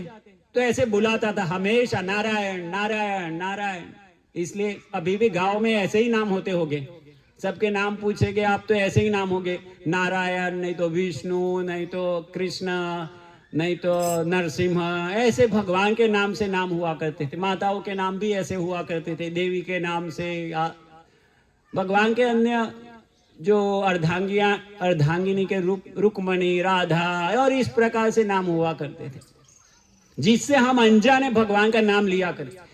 एक दूसरे को मिलते हैं तो राम राम, या इस्कॉन वाले हम हरे कृष्ण कहते हैं। तो ऐसे ये संबोधन चलता था। अभी आधुनिक जीवन में क्या चलता है? हेलो, हाय। या तो बच्चों के नाम क्या होते हैं? मोंटी, पिंटी, टेंटी, क्या क्या नाम होते हैं। जो कुत्तों के नाम हुआ करते थे, कुत्तों के नाम ऐसे होते, वो नाम बच्चों के नाम आ गए अभी। तो शास्त्र में बताया गया कि हमको जाने अनजाने भी अगर भगवान का स्मरण होता है तो हम शुद्ध हो जाते। तो ये अजामिल जाने अनजाने भी नारायण नारायण नारायण बोलता रहता था। अभी वृद्ध हो गया, अभी मरने का समय आया। मरने के समय में क्या होता है? मरने के समय में आपने देखा होगा कई वृद्ध हो जाते हैं, अभी पथारी वश है। मरने के समय में कई बार वो मरने के कुछ दिन पहले चिल्लाते रहते, अरे ये लोग मुझे मार रहे हैं, अरे ये लोग मुझे परेशान कर रहे हैं, ये लोग मुझे लेके जा रहे हैं। तो आसपास वाले क्या सोचते पता है? अरे ये बुढ़ा मरने पड़ा है, घर वाले क्यों उसको परेशान कर रहे हैं?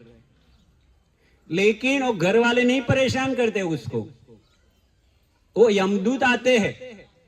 पूरा जीवन भगवान का नाम नहीं लिया तो मृत्यु के समय यमदूत आते हैं, जो खाली उसको दिखते हैं, बाजू वाले को नहीं दिखते। इसलिए बाजू वाले क्या सोचते हैं? एक घर वाले उसको परेशान कर रहे, वो घर वाले नहीं परेशान कर रहे, वो यमदूत परेशान कर रहे। उसको बोल रहे निकल, तू निकल, इधर से निकल। लेकिन वो इतना आसक्त हो गया है, वो छोड़ना नहीं चाहता वो घर। तो इसलिए यमदूत उसको जबरदस्ती खींच के लेके जाते, यमपाश लेके आते, उसके गले में बांध के उसको निकालते हैं उधर से। और वो यमदूत जो व्यक्ति ज्यादा पापी है उसके लिए ज्यादा भयानक रूप लेके आते हैं, और जो पुण्यशाली है उसके लिए कम। तो ये यजामिल तो बड़ा पापी था, तो बड़े विकराल रूप वाले आए। और फिर क्या होता है? और जब ऐसे यमदूतों को देखता है तो उसको मल त्याग हो जाता है, मूत्र त्याग हो जाता है। ऐसे आप लोगों ने देखा होगा, जो शरीर छोड़ने के किसी को देखा होगा तो क्या क्या होता है, चिल्लाते हैं, ऐसा सब हो जाता है। तो यजामिल को भी ये सब कुछ होने लगा, डर लगने लगा। और डर लगता है तो क्या बोलते हैं? हमारे मुंह से निकलता है, ओ बा, ओ माँ, ओ बापा। तो ऐसे अजामिल के मुख से क्या निकल गया? उसको किसके प्रति प्रेम था? नारायण के प्रति प्रेम, उसका छोटा बच्चा। तो उसके मुंह से निकला नारायण। क्या निकला? नारायण। तो जैसे ही नारायण बोला, वो तुरंत क्या हुआ? भगवान के दूत जो तुरंत तैयार होते हैं कि अगर कोई भगवान का नाम ले तो उसको उद्धार करने के लिए, वो उधर प्रकट हो गए। विष्णुदूत उधर प्रकट के हो गए और यमदूतों को कहा आपका अधिकार नहीं है, इसको आप नहीं ले जा सकते। और फिर लंबा संवाद चलता है उनके बीच में, धर्म क्या है, अधर्म क्या है, भगवान की भक्ति क्या है। और वो सब सुनने से वो अजामिल का जो बचा खुचा पाप कर्म था वो भी सब धुल गया और अजामिल पूरा शुद्ध हो गया। और फिर यमदूतों को वापस जाना पड़ता है। विष्णुदूत उनको लेके जाते हैं, हरिद्वार में रखते हैं और भक्ति करता है और अजामिल भगवान के धाम में चला जाता है। लेकिन यमदूत वापस जाते हैं यमराज के पास और यमराज को पूछते हैं, आज तक ऐसा नहीं हुआ था कि हम जिसको लेने गए और उसको लिए बिना वापस आए, आज तक ऐसा नहीं हुआ था। लेकिन आज ऐसा हुआ, आपने हमको चिट्ठी दिया इसको लेके आना, हम नहीं लेके आए। क्यों ऐसा हुआ? हम तो सोचते थे कि आप जो ऑर्डर दिया फाइनल ऑर्डर, आपके आदेश के ऊपर किसी का आदेश नहीं हो सकता, आपके आदेश के ऊपर किसी और का आदेश आ गया। एक व्यक्ति था, इतना बड़ा पापी था और एक बार नारायण बोला और वो विष्णुदूत उसको लेके गए, हम नहीं ले पाए। तो जैसे ही यमराज ने सुना कि यमदूतों के मुख से निकला, क्या नाम निकला? नारायण, भगवान का नाम निकला यमदूतों के मुख से, तो यमराज खुश हो गए। अरे वाह, भगवान, मेरे भगवान का नाम। क्योंकि यमराज को हमेशा ऐसे कार्यों में लगे रहना पड़ता है, किसने कितना पाप किया, किसने कितना पुण्य किया, और उसके बीच में ऐसा कहीं भगवान का नाम मिल गया तो, जैसे हमारे भक्त होते हैं बाहर काम करते हैं, कर्मयोग, मतलब जो अभक्त है उनके बीच में घूमना पड़ता है, और उनके बीच में अगर कोई ऐसे तिलक लगाया हुआ हरे कृष्ण माला करता हुआ व्यक्ति दिख जाएगा, वो खुश हो जाते तुरंत, अरे वाह भक्त मिल गया। तो ऐसे यमराज ने देखा तो खुश हो गए। फिर उनको पूरी कथा करते हैं कि भाई देखो, तुमको ऐसे व्यक्तियों के पास नहीं जाना है कि जिनके मुंह में भगवान का नाम रटन हो रहा हो, या तो जिन्होंने अपना सिर भगवान श्री कृष्ण के सामने झुकाया हो। जो भगवान श्री कृष्ण की कथा सुन रहे हो उनके पास आपको नहीं जाना है, उनको तो दूर से ही प्रणाम करना है। तो इस प्रकार से पूरी कथा कहते हैं शुकदेव गोस्वामी। बड़ी लंबी कथा है, मैंने सार रूप में आपको बता दिया अजामिल की कथा। अब पढ़िए, एक छोटी पुस्तक भी है, मृत्यु पर विजय। मृत्यु पर विजय हो सकती है, मृत्यु को कोई नहीं टाल सकता। हिरण्यकशिपु टालना चाहता था, जिसकी कथा आगे के स्कंद में आती है, वो भी नहीं टाल सका। लेकिन जो भगवान की भक्ति करता है वो मृत्यु को टाल देता है। हमने कल ध्रुव महाराज के विषय में सुना था। तो ध्रुव महाराज के पास जब मृत्यु आई तो ध्रुव महाराज ने क्या किया? मृत्यु के ऊपर पांव रख के विमान में बैठ गए। वो विमान आया था तो मृत्यु के ऊपर पांव रख के उसमें बैठ गए। स्वदेह वो जा रहे थे भगवान के धाम में, और वो जा रहे थे तो जाते जाते ऐसे पीछे देखा तो पीछे दूसरे विमान में क्या हो रहा था? उनकी मां आ रही थी। उनकी मां ने भक्ति नहीं किया था, फिर भी जा रही थी उनके साथ साथ। क्यों? क्योंकि उनकी मां ने बताया तुम भगवान नारायण की सेवा करो तो तुम भगवत प्राप्ति कर सकते हो।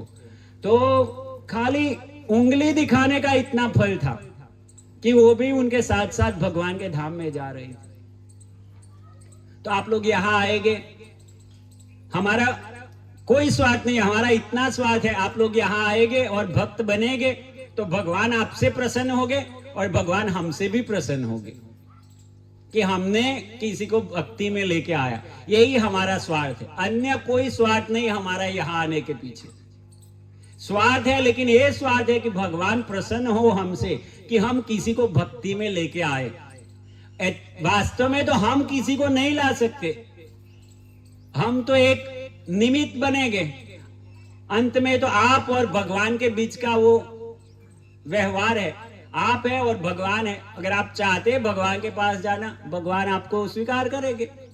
हमको एक मैसेंजर, एक संदेश देने वाले की तरह भेजा, इधर हम आए हैं, हम कर रहे हैं। अभी आपके हाथ में इसको लेना नहीं लेना। अगर आप लेते हैं आपको जीवन में बड़ा लाभ होगा, अगर नहीं लेंगे तो आप जैसे चल रहा है बाकी लोगों का ऐसे चलते जाए। तो अजामिल का ऐसे उद्धार हो गया अजामिल का उद्धार होने के बाद छठे स्कंद में आगे कथाएं चलती है, जिसमें पहले हमने देखा था प्रचेतागण, कल सुना था प्रचेता थे 10 प्रचेता, और कैसे उनको भगवान के दर्शन हुए और फिर भगवान ने उनको आशीर्वाद दिया एक पुत्र प्राप्ति होने का। क्या था पुत्र का नाम? दक्ष। जो पहले शरीर छोड़ दिया था उनको दूसरा शरीर प्राप्त हुआ दक्ष को। और फिर दक्ष को इच्छा थी कि मुझे ब्रह्मा जी का कार्य आगे बढ़ाना है, प्रजा आगे बढ़ानी है, तो उसके लिए वो तपस्या करते हैं और भगवान आशीर्वाद देते हैं, ठीक है तुम बढ़ा पाओगे। तो दक्ष ने क्या किया? 10,000 पुत्र उत्पन्न किए प्रजा को आगे बढ़ाने के लिए और उनको तपस्या करने के लिए भेज दिया। क्यों? क्योंकि गृहस्थ आश्रम में प्रवेश होने से पहले ब्रह्मचारी आश्रम आता है, जिसमें प्रशिक्षण लेना चाहिए कि गृहस्थ आश्रम में कैसे जाए। गृहस्थ वो भी एक आश्रम होता है, ऐसा नहीं है कि साधु सन्यासियों के लिए नियम है, गृहस्थियों के लिए कोई नियम नहीं, ऐसा नहीं है। उनके लिए भी नियम है। अगर कोई नियम पालन नहीं करता तो वो गृहस्थ नहीं है, गृह मेधी है, अर्थात पशु समान है। पशुओं के लिए कोई नियम नहीं होते। तो कोई गृहस्थ आश्रम है, वो आश्रम तब बनता है जब वो नियम पालन किए जाते। अगर पालन नहीं करते नियम तो वो गृह मेधी अर्थात पशु जैसा। तो ब्रह्मचारी ट्रेनिंग इसलिए होती है कि व्यक्ति पशु ना बने, गृह मेधी ना बने, गृहस्थ बने। इसलिए सभी लोग ये ट्रेनिंग लेते थे।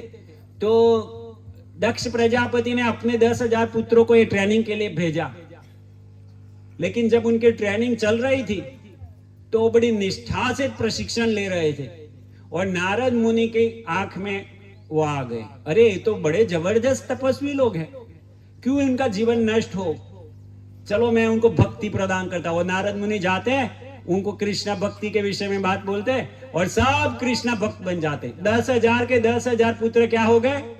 कृष्णा भक्त हो गए। उन्होंने ब्रह्मा जी को दक्ष प्रजापति को बोल दिया कि अभी हम संसार में प्रवेश करेंगे, हम तो कृष्णा भक्ति करेंगे।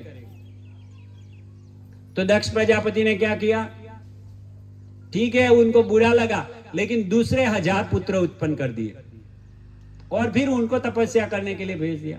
फिर से नारद मुनि आए, फिर से उनको भक्त बना दिया, संसार में प्रवेश नहीं करना है। तो अभी उनका काम तो अटक गया। तो जब उनका काम अटक गया तो उनको गुस्सा आया दक्ष प्रजापति को, और भी दक्ष प्रजापति ने नारद मुनि को श्राप दे दिया कि जा तू मेरा काम रोक रहा है, मैं तुमको श्राप देता हूं, तुम एक जगह में रुकोगे नहीं कहीं पर।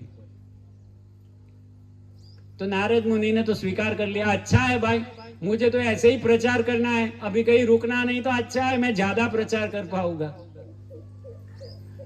तो कभी कभी ऐसा होता है, हम दूसरे को भक्ति प्रचार करने के लिए जाते हैं, लेकिन जो समझता नहीं है वो भक्ति प्रचार करने वाले को गुस्सा करता है।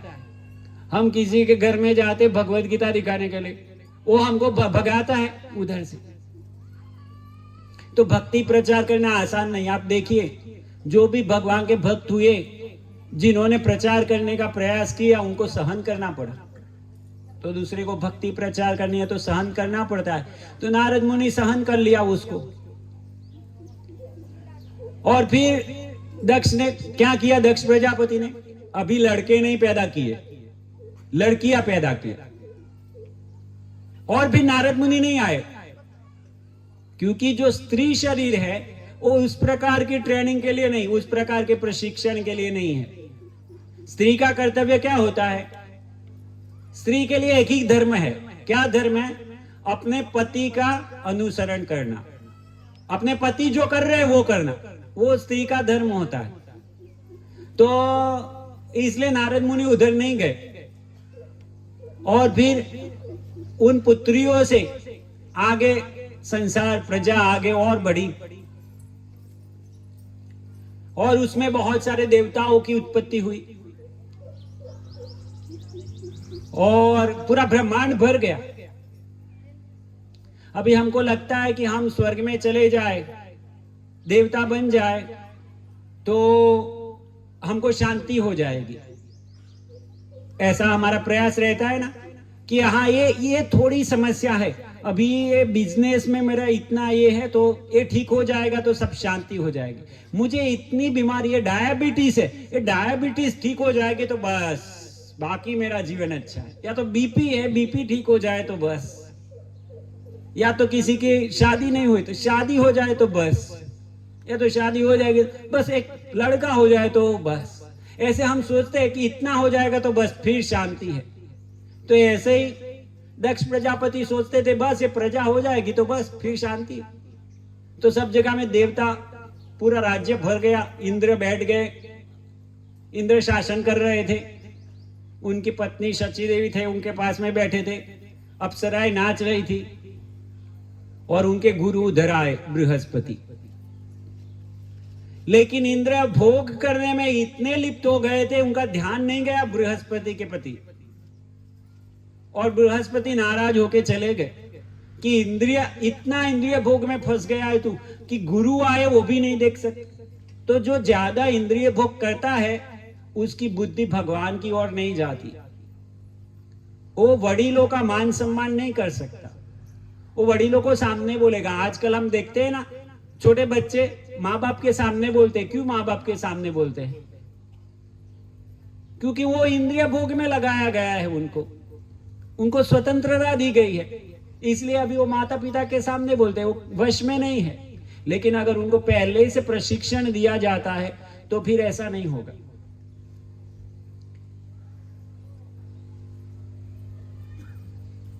तो इंद्र भूल गए, बृहस्पति आए, उनको सम्मान करना भूल गए, बृहस्पति नाराज होके चले गए। अभी क्या करे, गुरु नहीं है तो कोई पौरोहित कार्य नहीं होगा। तो सभी देवता गए ब्रह्मा जी के पास, और ब्रह्मा जी ने कहा आप एक काम करो, त्वष्टा जो आगे पुत्र हुए थे ध्रुव महाराज के लाइन में, तो उनका पुत्र है विश्वरूप, उसको ब्राह्मण बना दो, वो तुम्हारे लिए यज्ञ करेगा। तो विश्वरूप को उनका ब्राह्मण पुरोहित बनाया, और फिर विश्वरूप इंद्र के लिए कार्य करने लगे। क्या यहां समाप्त हो जाता है? नहीं, फिर विश्वरूप ने इंद्र के लिए तो बहुत कुछ अच्छा किया। इंद्र को इतनी शक्ति प्रदान किया कि असुरों को हरा दिया और अच्छा राज्य चलने लगा, सब कुछ अच्छा हुआ। लेकिन विश्वरूप अंदर अंदर थोड़ा असुरों के लिए भी आहुति डाला करता था। तो जब इंद्र को पता चला कि ये तो अंदर अंदर असुरों के लिए भी कार्य कर रहा है, तो विश्वरूप का गला काट दिया। और विश्वरूप का गला काट दिया तो उसके पिता को अच्छा नहीं लगा, ये इंद्र ने मेरे पुत्र को मार दिया। तो त्वष्टा जो उनके पिता थे वो क्या करते हैं, एक यज्ञ करते हैं, और वो यज्ञ से वो ऐसा असुर उत्पन्न करना चाहते थे जो इंद्र को मारे। तो इसलिए उन्होंने ऐसा मंत्र जाप किया कि इंद्र को मारने वाला पुत्र उत्पन्न हो, ऐसा मंत्र जाप कर रहे थे। पहले ऐसे यज्ञ हुआ करते थे। कैसे यज्ञ? ब्राह्मण ऐसे थे जो मंत्र जाप करते थे वो सफल हो जाता था। लेकिन कलयुग में ये सब संभव नहीं है। उस समय भी देखिए क्या हाल हुआ, त्वष्टा थे वो ऐसा मंत्र जप कर रहे थे कि इंद्र को मारने वाला असुर उत्पन्न हो, लेकिन मंत्र बोलने में थोड़ी सी गलती कर दिया। उनको पता भी नहीं चला कि ये मैं गलती कर रहा हूं। जैसे अ बोलना है तो अ की जगह आ बोल दिया था, तो उसकी जगह, उसके कारण क्या हुआ, इंद्र को मारने वाला पुत्र उत्पन्न होने की जगह इंद्र के हाथ से मारे जाने वाला असुर उत्पन्न हो गया। तो ये जो दूसरे सब कार्य है, यज्ञ कार्य है या दूसरे जो भी विधि विधान है, जो बहुत सारे मंत्र जाप होते हैं, ये सब, तो उसमें बहुत नियम है। अब अगर आप उसको गलती करेंगे तो उसका फल भुगतना पड़ेगा आपको। लेकिन ये जो भगवान के नामों का उच्चारण है, विशेष करके हरे कृष्ण महामंत्र, हरे कृष्णा कृष्णा कृष्णा हरे हरे, हरे राम राम राम हरे हरे। तो इसमें ऐसे नियम नहीं है।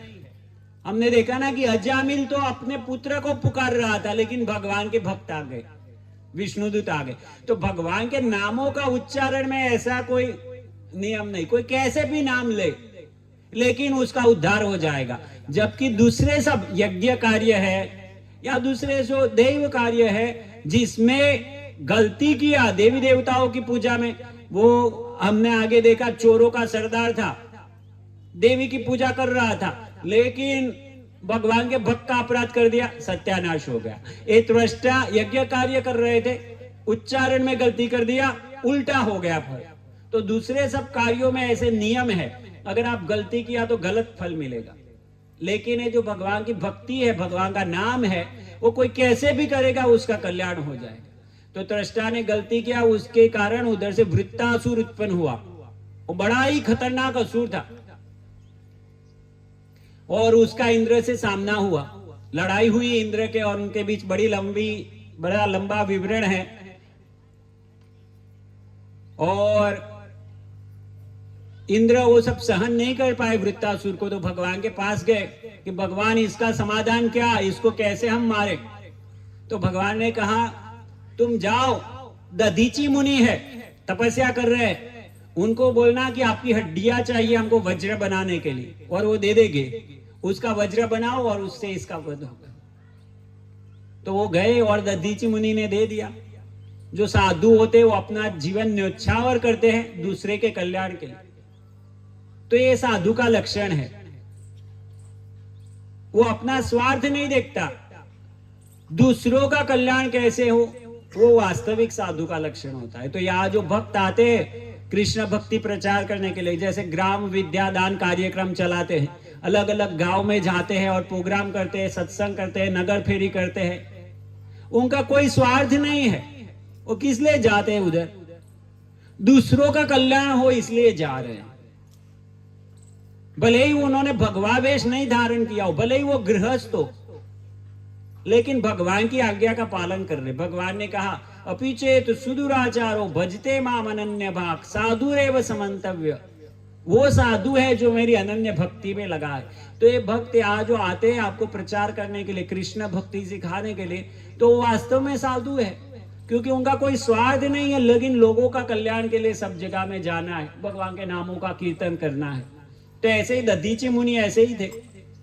तो उन्होंने लोगों का कल्याण के लिए, दूसरे स्वर्गवासियों के कल्याण के लिए अपनी हड्डियां दे दी। तो उसे वज्र बनाया गया और वो वज्र लेकर इंद्र ने प्रहार किया वृत्तासुर के ऊपर, और वृत्तासुर का एक हाथ काट दिया। फिर वृत्तासुर ने दूसरे हाथ से गदा उठाई और फेंकी इंद्र के ऊपर, तो इंद्र के हाथ से वज्र गिर गया। हथियार बनाया था इसको मारने के लिए, लेकिन वो हथियार ही गिर गया। फिर वृत्तासुर क्या कहता है, वृत्तासुर इंद्र को कहता है उठा लो उठा लो,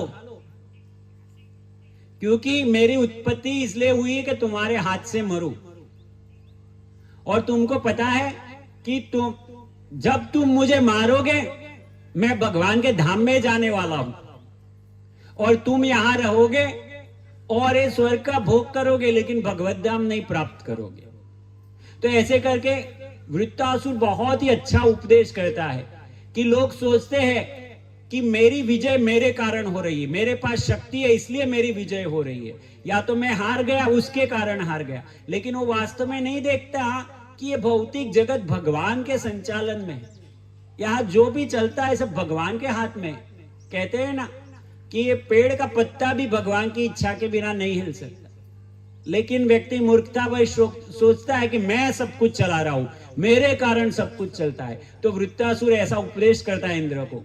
तो इसलिए तुम अहंकार मत करो और शर्म मत करो, ले उठा लो वज्र। और फिर वो वज्र उठाता है और फिर से लड़ाई करते हैं, और अंत में वृत्तासुर को शरीर त्यागना पड़ता है और सब देवता अपनी जगह में वापस स्थित हो जाते हैं। लेकिन जब परीक्षित महाराज ने सुना कि ये वृत्तासुर असुर होते हुए इतना चारित्रवान था, तो उनको जिज्ञासा हुई कि ये असुर होते हुए इतना बड़ा भक्त कैसे था तो असुर, लेकिन भक्ति की बातें कर रहा था, तो कोई ऐसे ही भक्त नहीं हो सकता। तो फिर सुखदेव गोस्वामी उसका पूर्व जीवन के विषय में कहते हैं कि उसके पूर्व जीवन में वो राजा चित्रकेतु था, और राजा चित्रकेतु की 1 करोड़ पत्नियां थी, लेकिन कोई पुत्र नहीं था। फिर भी तो राजा बहुत दुखी थे, और इसलिए सोच रहे थे कि मुझे कैसे पुत्र प्राप्ति हो। तो एक बार अंगिरा ऋषि और नारद मुनि उनके पास आते हैं, तो उनको कहते कि मुझे एक पुत्र दिला दो। वास्तव में हमारे लिए वो स्थिति अच्छी होती है जो भगवान ने दिया हो। भगवान ने हमको जैसे रखा है, भगवान ने अगर हमको बहुत अच्छी सुविधा दिया, ठीक है। भगवान ने अगर हमको नीची स्थिति में रखा, ठीक है। भगवान हमको खाना दे रहा है, ठीक है। नहीं दे रहा है, ठीक है। जो इसको स्वीकार करता है वो सुखी रहता है, लेकिन जो नहीं मानता उसको और उसको बदलना चाहता है वो दुखी होता है। तो राजा चित्रकेतु स्वीकार नहीं किया, उन्होंने मांगा मुझे एक पुत्र दे दो। वो सोच रहे थे इससे मैं सुखी हो जाऊंगा। नारद मुनि बोले इससे सुख नहीं मिलेगा। बोले नहीं नहीं मिलेगा, देख लो तुम।